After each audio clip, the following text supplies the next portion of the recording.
A very warm welcome to you from Equa Marketing. This presentation is brought to you by Equa.com, a leader in digital marketing. Welcome to another amazing episode of Growing Dentist podcast show. I'm super excited to have Debbie, who's the founder of dentalpracticesolutions.com. Debbie, welcome. Thank you so much, Naren, for having me. Debbie, for those of us, I have known you for approximately 4+ years now. We both are members of ADMC, but for the hundreds and thousands of listeners who are listening to this and perhaps watching you on video down the road, can you tell us a little bit about yourself? How did you get into this business? And let us kind of get to know you a little bit.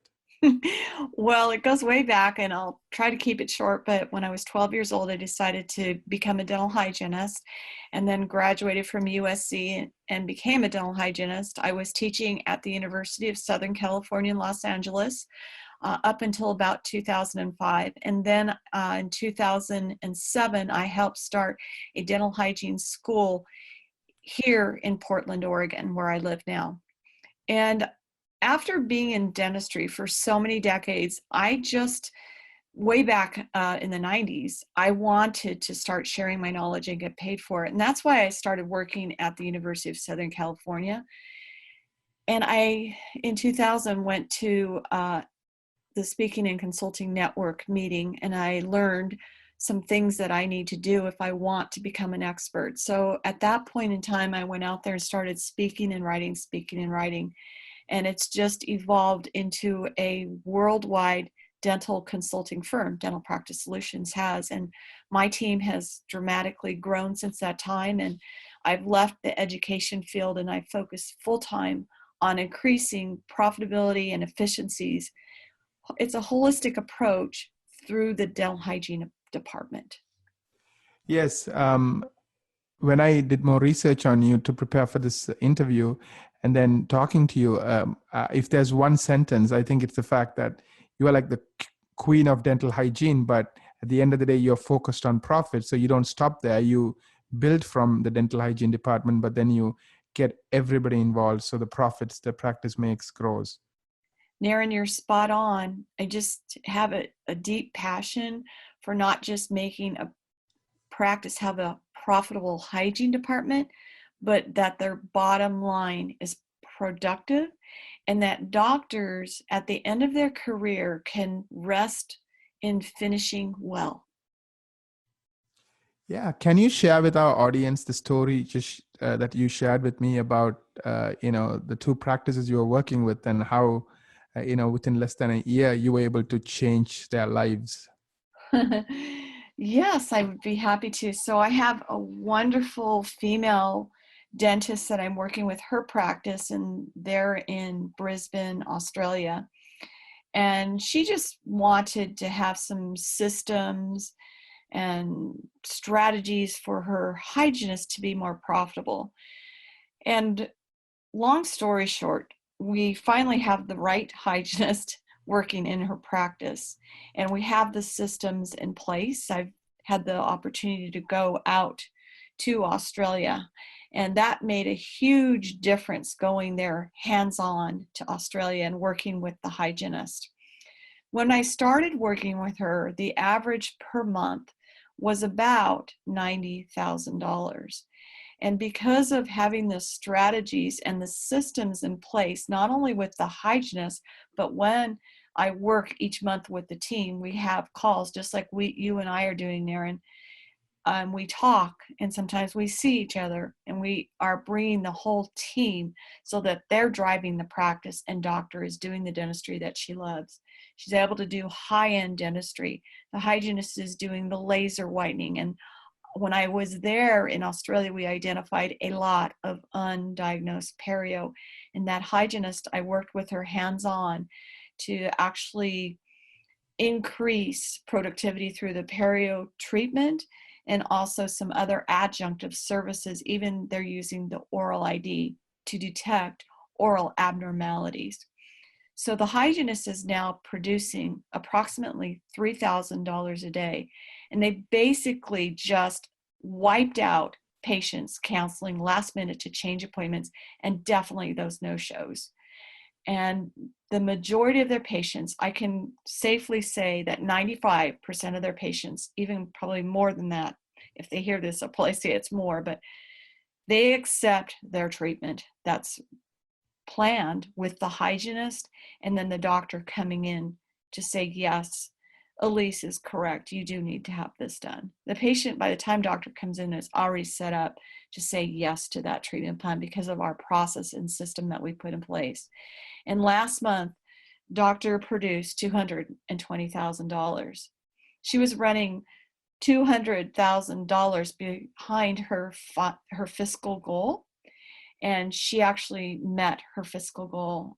We were $200,000 behind, and in the last 2 months, she made that up. So we have a proven system. It's so exciting to see this happening all over the world. We have another office in LA, and the doctor hired us because basically couldn't make payroll. He was taking the money from his savings account. So we worked a special plan out for him. It's something we've never done before, but we'll probably do it with the right player. We need a doctor that's fully on board and able and ready to be the leader of their team, because this practice was only collecting $57,000 and the hygiene department wasn't even making $1,000 a day. We started working with them on March 15th, 2017. And long story short, that $57,000, I just got a text message before we started this podcast today. And the office manager is so excited because November, March, April, May, June, 3.5 months later, they just closed out. I'll read it to you now. Their collections are $90,433. Remember, they were collecting $57,000. Doctor couldn't even pay the team. And they actually produced the month of June $97,500. Huge. I mean, and this is a doctor that wasn't really a big leader. It's something that we're still working on, is that he's the leader of the team. When the doctor's the leader of the team and they take charge, and like my doctor in Australia that I was telling you about, who's just really soaring high, is because I say she takes no prisoners. I mean, when I went out there to Australia, there was one team member at that point where she was saying, I'm not sure she's on board. She's, and people were telling me, she's in charge of the OSHA, the sterilization, blah, blah, blah. It's falling behind. Our sterilization room, it's messy, and we talked, and by the time I got back to the US, she had already told doctor she didn't want to be a team player. So it's one of the beautiful things about going out there and seeing the team members eye to eye, and sitting with them knee to knee, is I get the truth, and we find out who's on board and who's not. And same thing with our other office in LA. One of the team members, he left. He had been with doctor 15 years, but he didn't want to go to the next level. And it's identifying who's going to be a player when you want to get to that next level. That's amazing. I mean, two amazing stories. Let's provide a lot of value to our listeners today. So let's just jump in. I want to start by, what do you see when you kind of walk into a practice? I'm talking typically, like, what are some of the opportunities that you typically see? And then what do you go about doing to kind of turn things around, just like the way you turn around these two practices? I know every situation is different. So maybe we can organize our conversation into buckets. So maybe you can talk about, here are 4 types of things I see. Let's talk about the first type, for example. Okay, so some of the things that I see across the board with most offices, and everybody is doing their best. I just want to say everybody thinks, I just talked to a doctor this week who's probably going to hire us, but she was telling me, when we first started talking, she was like, I don't know, I know that we could probably do something, but everything is so good, all their patients' schedule. But as we got to talking, what I discover a lot is that hygienists, they don't want to hurt anybody's feelings. They don't want to, and a doctor said this to me yesterday, rock the boat.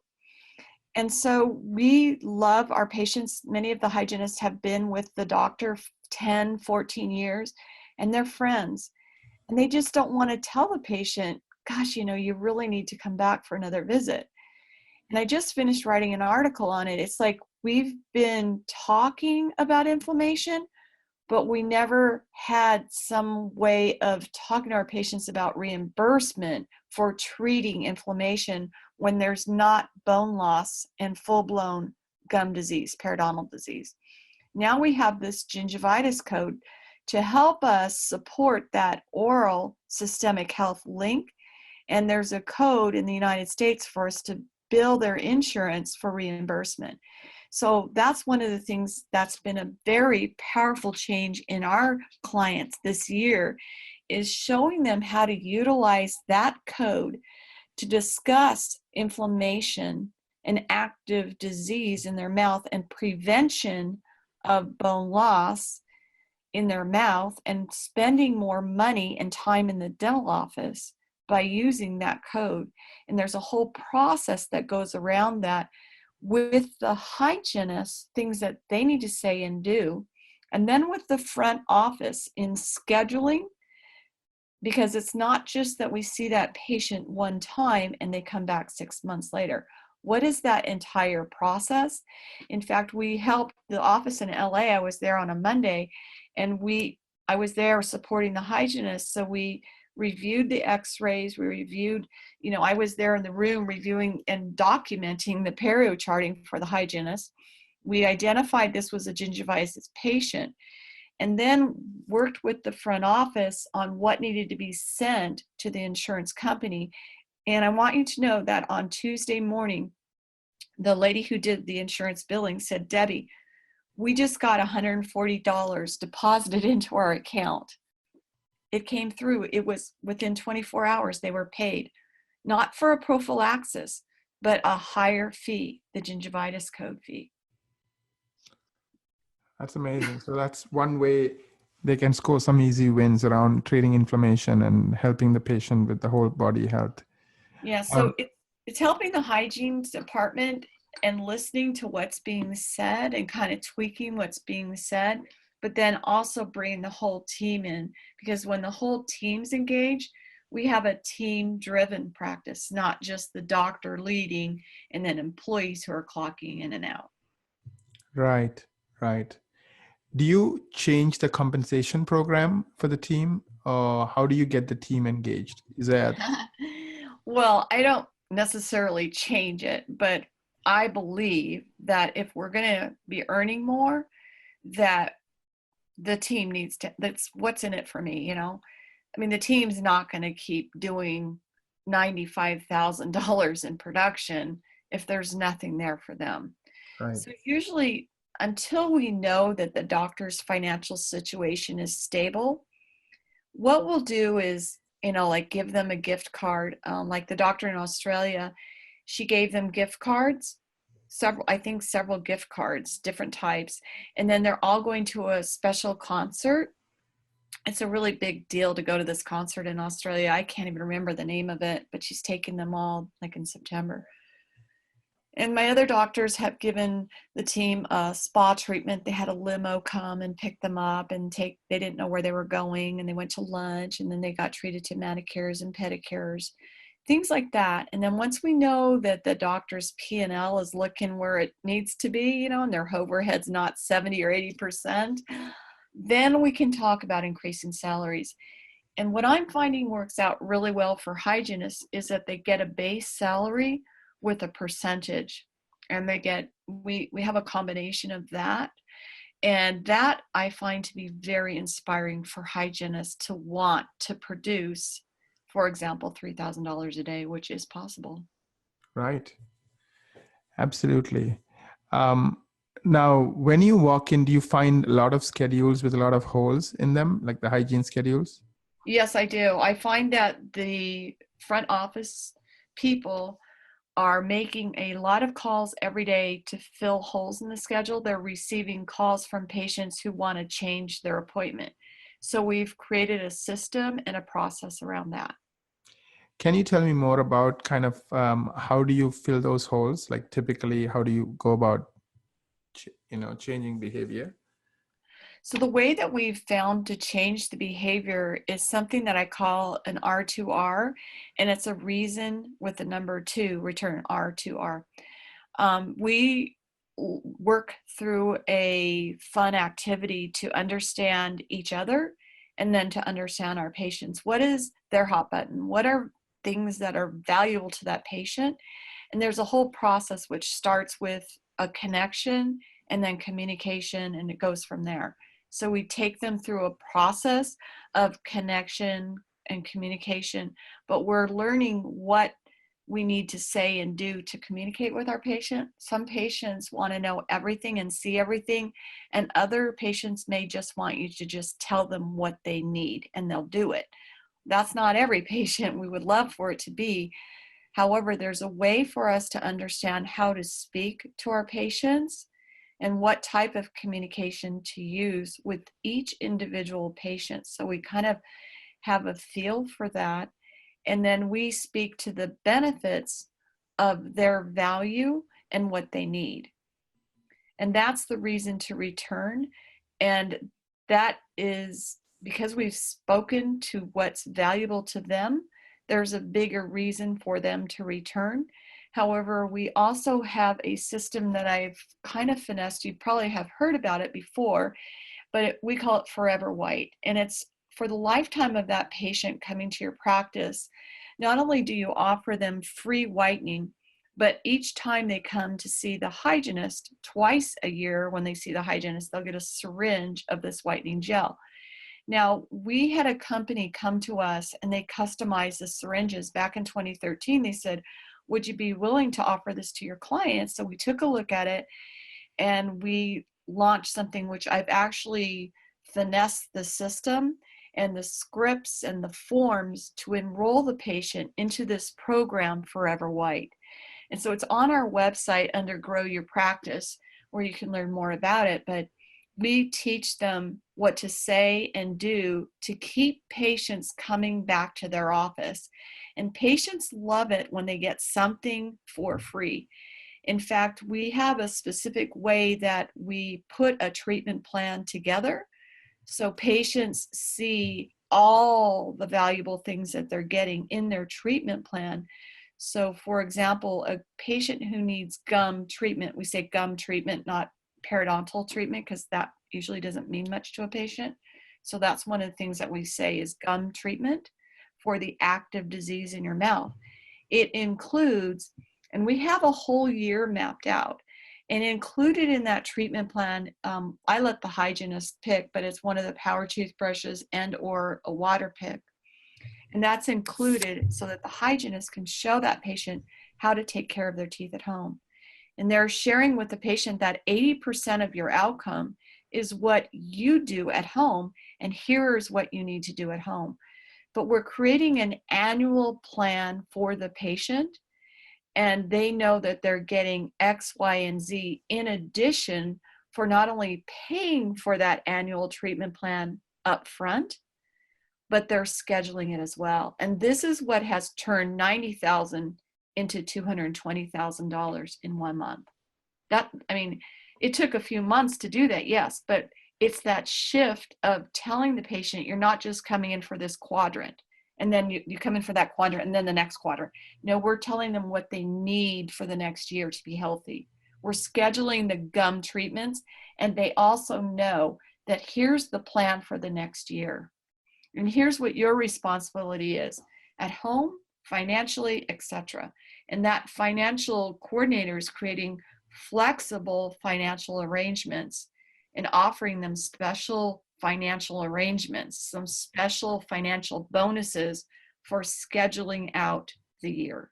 Does that make sense? Yeah, so let me rephrase what I understood about the Forever White program. So I, as a patient, sign up for a whole year. And as part of signing up, I pre-schedule my treatments and I prepay for my treatments. And I'm committing myself to also following through on my own end when I go home. Absolutely. And I want to also add to that, even if the patient doesn't need future treatment, the fact that they wanted to get their teeth whitened and that they know coming back to your office in 6 months, they get free whitening, we still offer it to them because there are going to be some patients who all they need is a prophylaxis. They have a healthy mouth. So they still do get the free whitening. Right. Makes perfect sense. So it's like by bundling the whitening with the, the gum treatment, you're kind of, creating a wider market, because if some people want some and not the other one, they still, both groups will want this program. Yes, the majority of your patients, when you ask them if there's one thing you would like to improve on your smile, Yeah. the majority of people are going to tell you whiter teeth. So let's give our patients what they want. Even if they've already had their teeth whiter, they still need to touch it up. And they're still paying $20, $30 for that syringe of whitening gel. Well, our whitening gel is less than $3.50. So most companies sell whitening gel. Most dental companies sell it, but it's at least that much money or more usually. And then they don't get as much use out of that syringe. So our syringe, like you just need to send your patient home with 2 syringes of the whitening gel with our gel, which we're getting from a main manufacturer, but we're able to get it for you at wholesale and customize the syringe with your logo, your name, your website, and phone number. Awesome. That's great. Let me go back to something you mentioned earlier, which was interesting. You said you have to talk to different patients differently. Some like just to be told what they need and they'll just do it. They don't need the details. Others need every detail. How do you figure this out? Well, I was just recently in the LA office, and there was this fellow that came in, and he was meticulously dressed, and he was an engineer.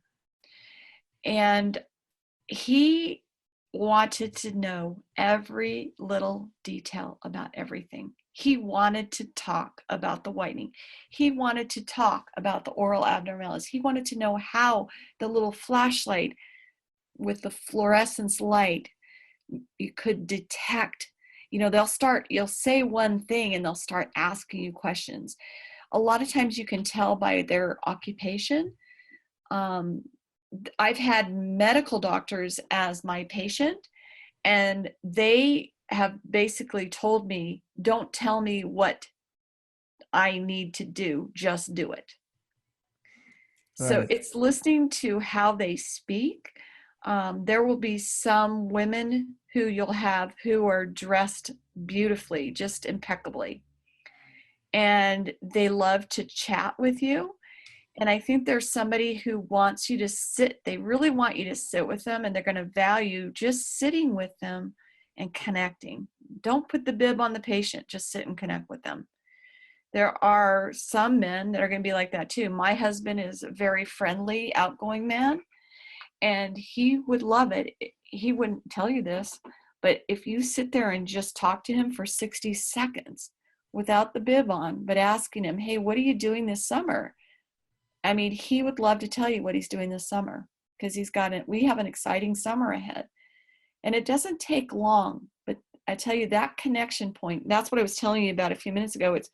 It's just a 2-minute connection with your patient. That's where you'll find out. It's an activity that we go through with the team that helps them to learn. You have to be able to kind of sense it. You get a feel for that patient. It's shaking their hand, and how does that handshake feel? It's looking in their eyes when you say hello, and do they look stressed or do they look relaxed? Most people don't look too happy to be in the dental office. But what's going on with them? Ask, and you'll hear what's going on. You'll know if they're stressed out and they need their hand held, or just somebody to sit and talk to them more than 2 minutes. Right. So you're saying it's kind of connecting the dots, on a person-to-person level, as opposed to trying to use the same approach to everybody. Yeah, so what I learned from observing teams, you were asking me this about a few minutes ago. One of the things I always see is that the patient is called, they follow that clinician to the back office, they sit down in the chair, and immediately the bib goes on. And I think it's really important that you look at that person in their eye before you start guiding them and having you follow them to the back office. Shake their hand. How does their hand feel? Does it feel clammy? I bet you there's a patient with a clammy hand at least once a day because they hate being there and they're nervous about it. There's somebody that their hand, have you ever shaken somebody's hand and then it feels like you could feel like nervousness in their hand? Right. So shake their hand, feel how they're going, how the day's going, and then sit down, actually pull the chair out after they sit down, tell them to have a seat, and then you sit down and just talk. What's going on? Naren, what's going on today? You know, I know it's the end of your day today, but how's your Friday been? Right. What are you doing this weekend? I know it's the 4th of July here in the US. It's a big weekend for us. But what are you guys doing over there in Toronto, Canada today? Right. Right. And one of the things you mentioned before we, started to do the podcast was, how the dots connect. Like you talked about, pre-planning. So it's not just the hygienist; it's also the financial coordinator. It's also the front desk person. It's also the doctors. It's almost like you're kind of like the football teams, right? They kind of run through the plays before they execute it. So you're almost like running through the plays, patient by patient. Can you kind of walk us through how that works? Oh my gosh, that was interesting what you were just saying. What you were having me imagine in my mind is this play by play and walking through to connect the dots. This is one of the things that we teach in the very beginning, and we usually do a Zoom or Skype type call like this. And we have a process. It's all around the morning team huddle. And we found that it works best to have the morning team huddle because you want to get all the dots connected and learn what you need to know before you start your day. So we have a whole process that each person on the team does to connect the dots. So everybody has like their own little project. It takes maybe 5 or 10 minutes. So we have a form that the financial coordinator or the office manager completes, and it's where are we financially? Where do we want to be? And then the appointment person, there's somebody that works on the appointment scheduling, and that person knows who are the new patients coming in this week. And then they're connecting the doctor to the new patient before the new patient even comes into the office.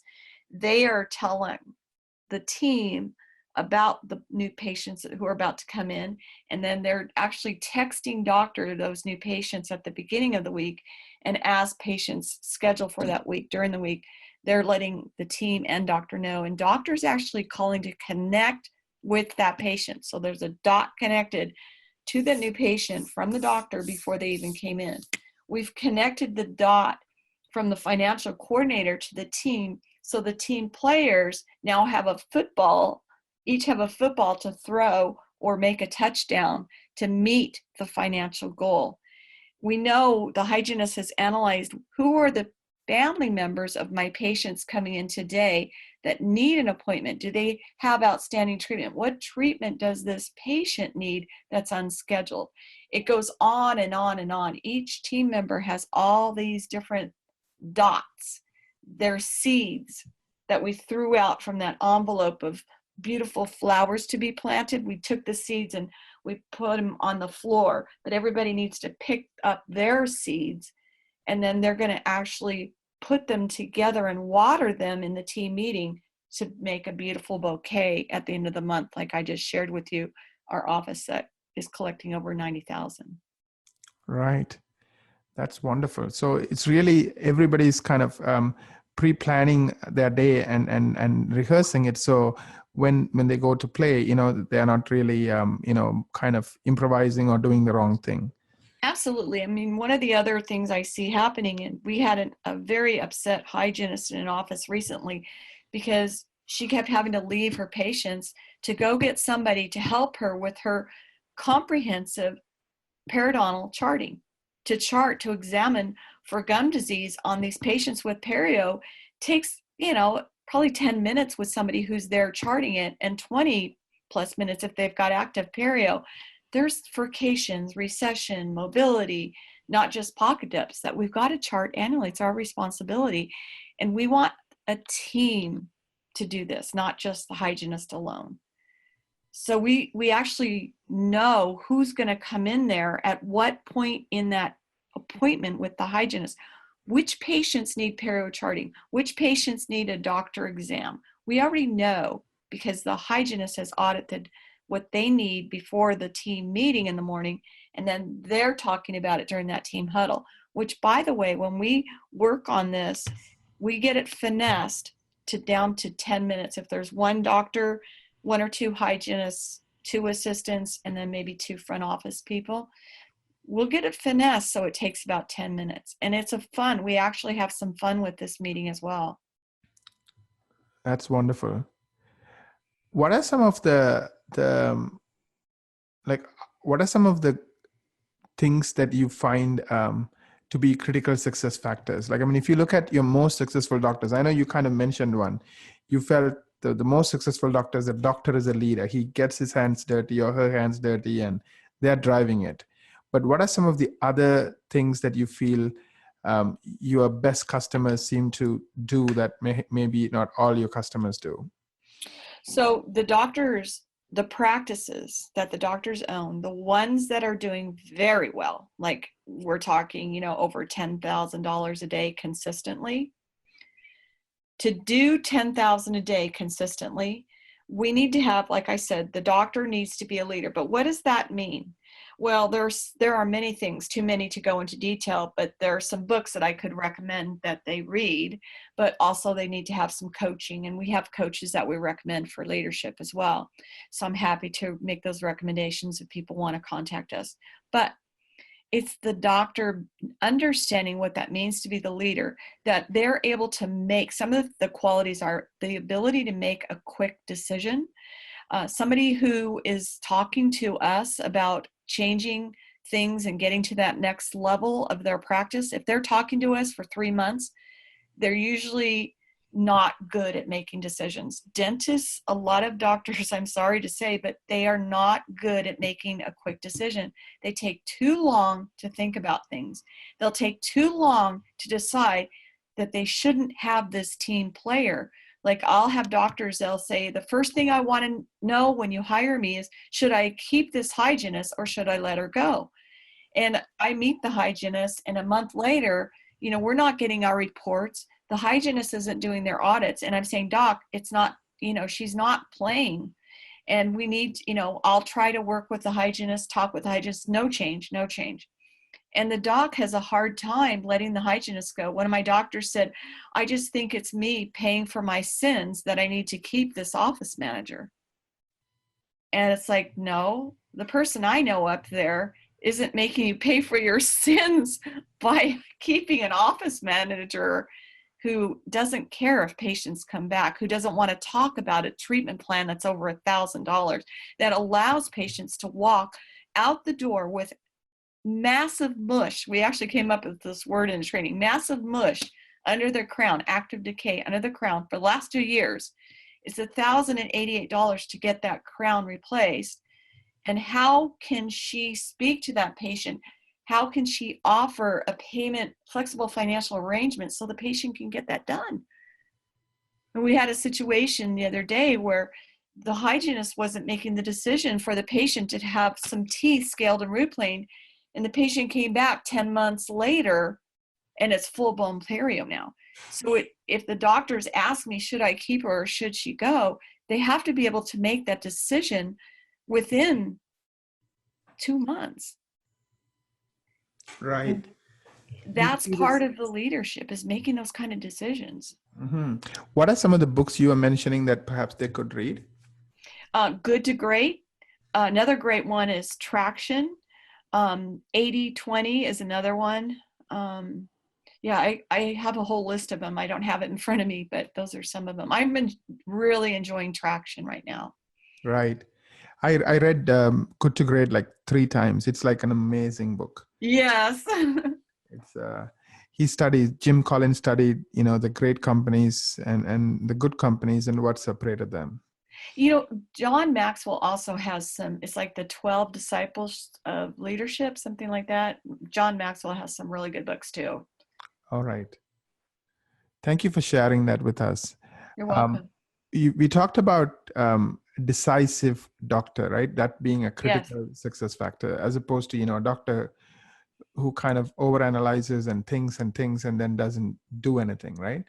Now, you have mentioned that in one of your examples, right, the practice that went from 7,000 and losing money to 91,000 in 3.5 months. In that particular example, you said the doctor was not perhaps, the active leader that you wanted him to be, but still you got them the results. So what happened in that case? What was the critical success factor in that case? Well, I have to give him a lot of credit. He's made some good changes. And since it's only been 4 months, basically, we have a ways to go. I found that there's a book, another really great book, by the way, is The Science of Success. And I actually gave him that book because it's very important that if you want to be at a certain level, you actually have to imagine it, visualize it, feel it. And he'll have something good happen, and then he'll take it down. He'll downplay it, or he'll create a negative into it. So it's very important that he keep a positive attitude. So I've been working with him on keeping a positive attitude and keeping him pumped up.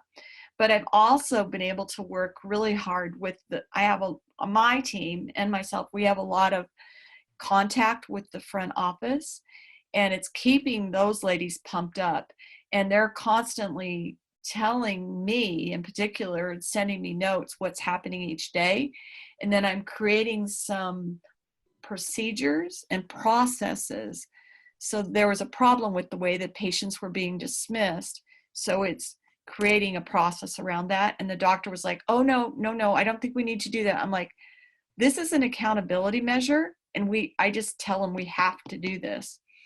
And he didn't want to do it, but he listens to me, and we did it. And this week, after we put this accountability measure in place, all the patients now checked out at the front desk with our WWWW process that we have in place.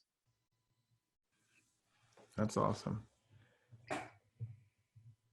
It's the front office ladies. They've really made a big change, and the doctor has no alternative but to follow their positive.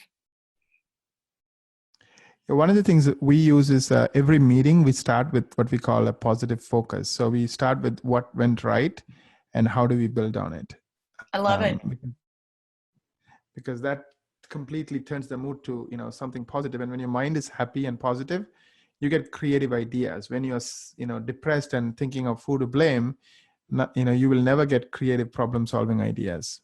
Yes, I love it. That's awesome. We always, we always have something fun that we end the day with. But I just wrote that down. I got to add that to our process for the morning team huddle. I like it. Thank you. Absolutely. And I think one of the attributes you exhibit is you are constantly learning, right? You are never done learning. You always feel yeah, always. We did a live event in San Diego last Friday, and then it just so happens we were thinking about hiring a coach in San Diego. So we met with him Saturday morning, and we've actually hired a coach for our own business. We feel like we all have blind spots. Would you agree, Naren? Absolutely. And we only know what we know. And so we want to get better, and we've got to have some outside help. Right. Absolutely. I also have a coach. And, you are right. We all don't know what we don't know. And one quote I really love is, we all operate at 100% of our mindset ceilings. So we all have a ceiling, and the only way we can go above that is to break through that ceiling. I like it. And life typically comes down to simple things like, marketing in one sentence is, It's getting more people to know you, like you, trust you. It sounds so simple. People don't do it, but that's Yeah. marketing, Yeah. And I think a lot of it has to do with listening and then also acknowledging what you heard from that person. Right. Because otherwise you will take it through one ear and you will let it go through the other. Nothing ever happens. But if you acknowledge, then hopefully it will become part of you and it'll change you.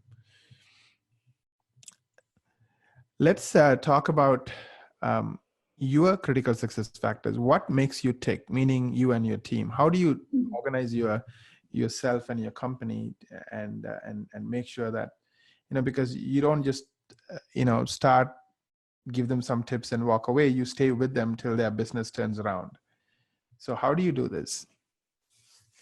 So you mean on a personal level, like what makes us tick? Yeah, I mean, you and your team, like, how do you make sure that, like, what's your process? How do you kind of do things so you can, consistently deliver success to your clients?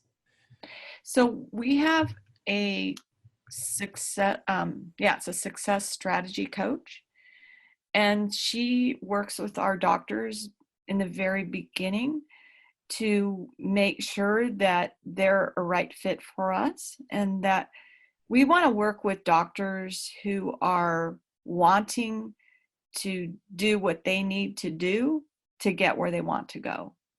Because we found that it doesn't make us tick. We're very unhappy if we have a client and they never get on the calls.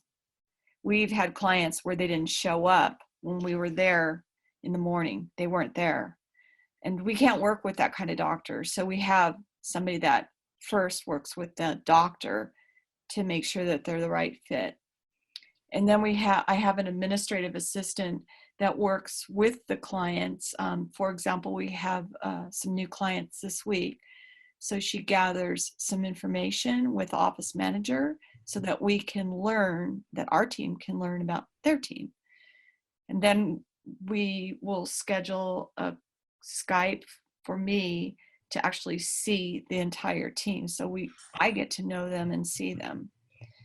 And Kate is my assistant who is constantly following up with them. Sometimes, for example, today we had a meeting and there's some offices that haven't been following through with what they need to do. So she's making a note and putting it on our calendar that she has to follow up with them and have a talk with them on Monday. And so we actually want to know more about working better together as a team. And that's why we have coaches now, so that we can even work at a higher level.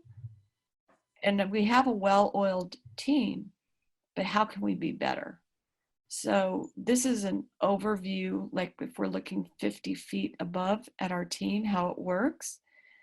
But we advocate that the doctor has a team meeting. And I was talking to Kate, my assistant, this morning saying, we have a meeting in the mornings, but I want it to be better. There's something else that we can do to be better. So what is that, Right. I've been studying our best clients and I notice all of them share three mindsets. The first mindset is they all appreciate life and appreciate themselves, meaning they're always kind to others. Like anything nice, they will point it out. Even when they have, negative feedback, they will always point out, the good stuff. And then they'll talk about the things that can improve. And the reason that's important, at least in our case, is we have 200 people doing all the work. So when you appreciate humans, they tend to work harder for you. Nothing motivates a person better than appreciation. The second mindset I see that our best clients have is they are team players. So they kind of understand the idea that I cannot be the best in the world at everything, but I surround myself with people who are the best in the world at things I'm not the best in the world at. And then I work well with them. I listen to them when I have to. I do what I need to do when I have to, and so forth.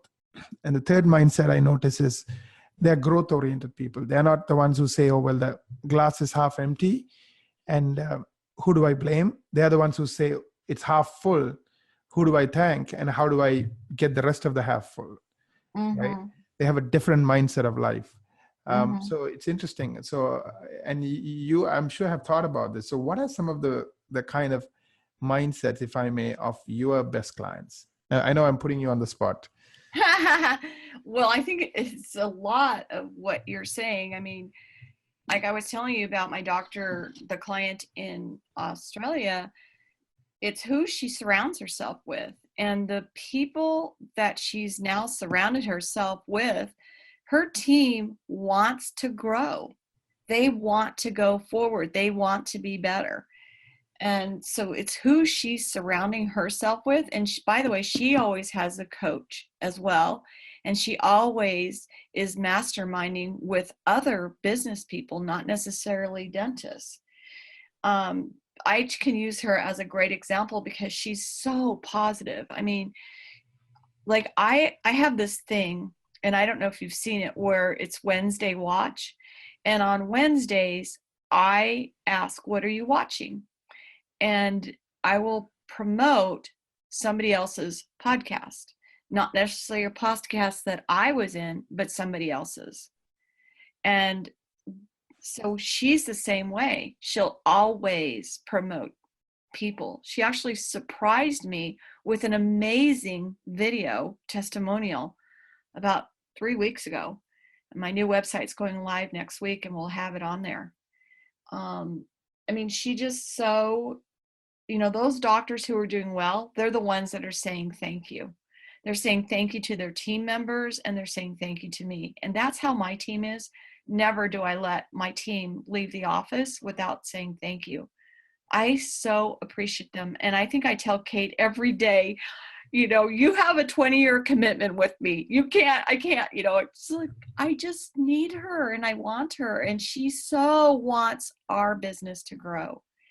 And those are the kind of people that we want to work with. And they're the type of people that are working for the doctors and the practices that we find to be successful.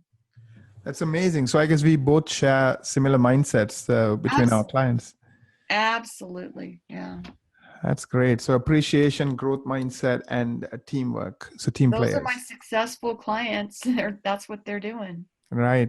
And it's in that book, The Science of Success. Right. Yeah. And what I find is life is short. So, right now I tell them point blank, if you don't have these 3 mindsets, don't even bother calling us because we will not work out for you. So why are we creating pain for you and us? Right. So. Oh, wow. And, well, I love how you get right to the point of that. Yeah. I mean, because eventually it's not going to work out. So might as well say that up front. My father always says it's better to say no right away, because some people are not a good fit for you. Maybe down the road they will change and maybe they'll be a good fit. But at this moment, if they don't have those 3 mindsets, then, they're not a good fit. Let's, any final thoughts? And also, how do people get a hold of you, Debbie? You have so much knowledge and information. Well, they can get a hold of me. They can schedule a chat with us or a strategic planning session, which is complimentary to your listeners, and just schedule a time with Kate. It's admin@dentalpracticesolutions.com. Perfect. So it's Dental Practice Solutions, plural, S at the end there. And Kate is admin at. Our phone number toll free is 888-816-1511. And then directly is 949 area code. And it's 315-87. Oh my gosh, it just slipped my mind. But the toll-free number is the best number that will work for you. Right. We will include all of this information, on the website so they can easily access it. Good. Yeah, I think it's 315-8741. Perfect. 949 area code. Yeah.